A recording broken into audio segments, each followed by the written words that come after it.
तीन तलाक के मुद्दे के बीच कानून मंत्रालय की ओर से विधि आयोग को लिखी गई इस चिट्ठी का महत्व बढ़ जाता है कि वह समान नागरिक संहिता के मसले का आकलन करे और अपनी रपट दे।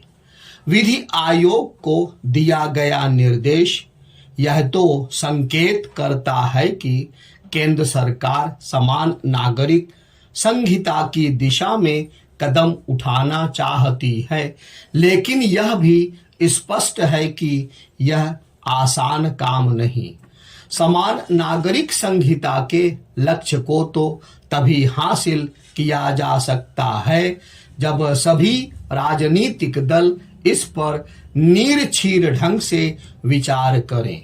विडंबना यह है कि इस पर विचार तो होता है, लेकिन वोट बैंक के तंग नजरिए से, और यही कारण है कि ऐसे स्वर सुनाई देने लगे हैं कि मोदी सरकार देश पर समान नागरिक संहिता थोपने की तैयारी में है।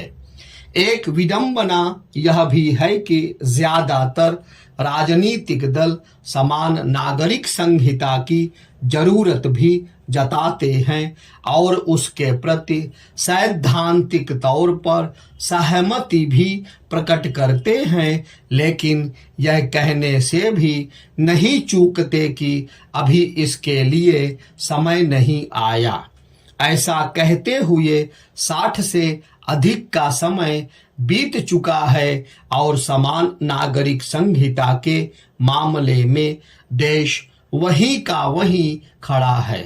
यह तब है जब संविधान के नीति निदेशक तत्व से जुड़े अनुच्छेद 44 में समान नागरिक संहिता लागू करने को राज्य की जिम्मेदारी बताया गया है। समस्या यह है कि हमारे राजनीतिक दल संविधान के नीति निदेशक तत्वों का इस्तेमाल अपने हिसाब से करते हैं।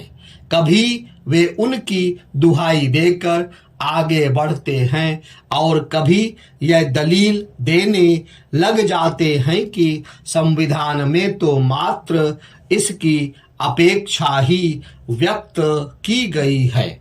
राजनीतिक दलों के इसी रवैये के चलते समान नागरिक संहिता का मामला अटका हुआ है।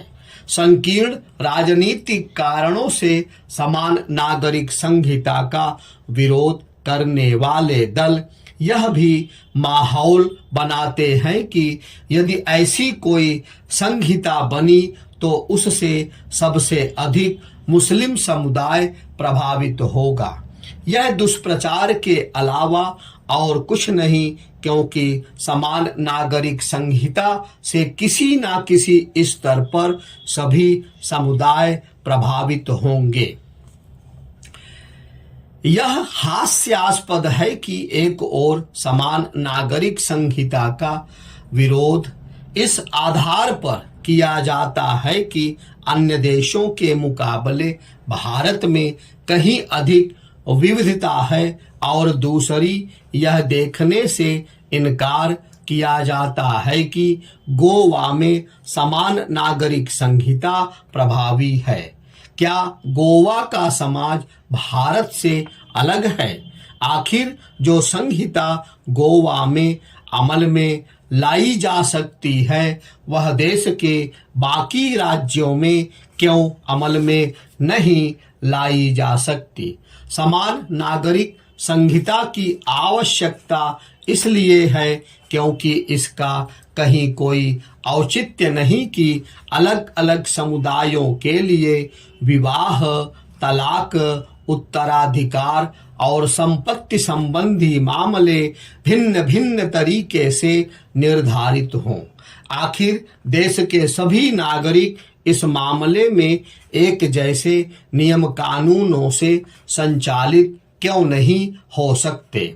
चूंकि समान नागरिक संहिता को लेकर गंभीर बहस करने के बजाय राजनीतिक लाभ उठाने और लोगों को गुमराह करने की कोशिश अधिक होती रही है। इसलिए सुप्रीम कोर्ट की पहल के बावजूद बात आगे बढ़ नहीं पा रही है। बेहतर हो कि इस मामले में सुप्रीम कोर्ट स्पष्ट रुख रवैये के साथ सामने आए।